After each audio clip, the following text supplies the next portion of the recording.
बोल रहे हैं कि हम इस लड़के को नहीं जानते। झूठ मत बोल लड़की। हम सबको पता है कि तू इस लड़के के दादा का श्राद्ध कराना चाहती है, इसलिए तू ऐसा कह रही है। हम झूठ नहीं बोलते और हम इसके लिए कुछ नहीं कर रहे हैं। हम तो अम्मा जी का साथ दे रहे हैं उनके पति का श्राद्ध करवाने के लिए। हमारा दोस्त नहीं और हमने स्कूल में भी नहीं पढ़ता। इतने बड़े घर का है ये, फिर हमारा दोस्त कैसे हो सकता है? अच्छा तो क्यों बोल रही गंगा? मैंने तुझे अपना दोस्त मारने से मना किया था, उस बात का बदला तू ऐसे लेगी सबके सामने? बहुत होशियार है ये लड़की। मेरे नाटक का जवाब उससे भी बड़ा नाटक करके दे रही है। यदि ये बालक गंगा का मित्र नहीं, यदि ये दोनों एक दूसरे को नहीं जानते, तो गंगा को इस प्रतियोगिता से बाहर करना उचित नहीं होगा।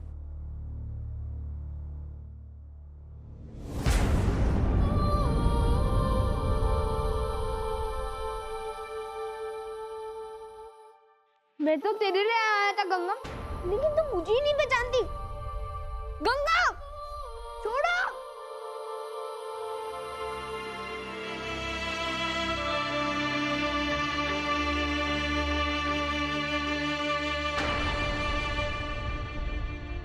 तो भक्तजनों, गंगा ने सही उत्तर के साथ साथ श्लोक भी सुनाया है, इसलिए इसे परीक्षा के दूसरे चरण में आने का अवसर दिया जाएगा। आप दोनों को इस पर खड़ा होना होगा बिना किसी सहारे के। जो प्रतियोगी अधिक समय तक इस पर टिका रहेगा वही इस चरण का विजेता होगा। ये तो बहुत मुश्किल काम है, बिना तारे के कोई इस पे कैसे खड़ा होगा?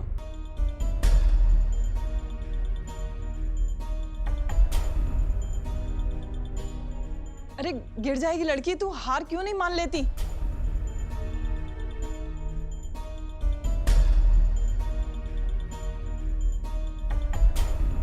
तुम्हारी पढ़ाई कैसे चल रही है? हमसे नहीं हो रहा बाबू, इतने कठिन कठिन पाठ है, याद ही नहीं होते। गंगा, ऐसे घबराओगी और ऐसे सोचोगी तो कभी याद नहीं होगा। मन को शांत रखो और ऐसे सोचो, बिल्कुल मुश्किल नहीं है, हमसे आसानी से हो जाएगा। फिर देखना, सब कुछ आसानी से हो जाएगा। मनोबल होना चाहिए, मन की शक्ति, फिर कोई भी काम कठिन नहीं लगेगा।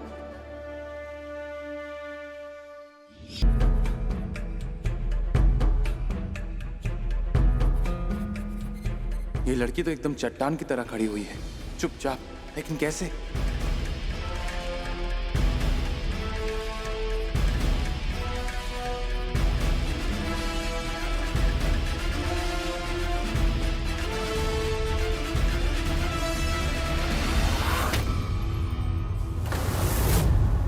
यह शारीरिक बल की नहीं, मनोबल की परीक्षा थी, जिसमें गंगा विजयी हुई।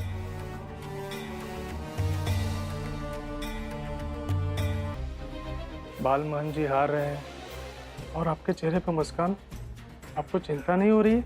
चिंता किस बात की? याद नहीं मैंने क्या कहा था? बालमोहन ने अगर जल समाधि ले ली, इसकी मृत्यु इसे महान बना देगी और दान राशि बढ़ जाएगी।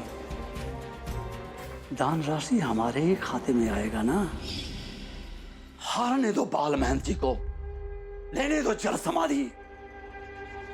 उसके बाद लोगों में जो श्रद्धा उमड़ेगी, हमारे मठ का कल्याण हो जाएगा। इसकी गति सबसे तेज। हवा, हवा की गति सबसे तेज होती है। बिटिया, जब भी पप्पा की याद आए ना, तो अपनी आंखें बंद करना और मन से हमरे पास पहुंच जाना, क्योंकि मन की गति सबसे तेज होती है, झट से कहीं भी ले जाती है। मन की गति सबसे तेज होती है, उससे तेज कुछ भी नहीं।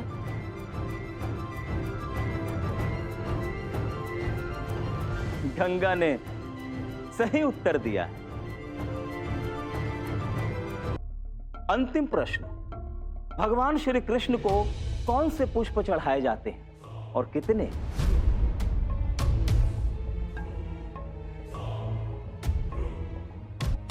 इस सवाल का जवाब तो हमें नहीं आता।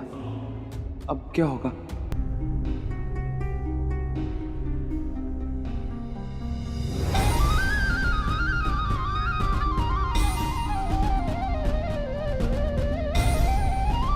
ये क्या कर दिया तुमने? अब तुम्हें जल्द समाधि लेनी पड़ेगी।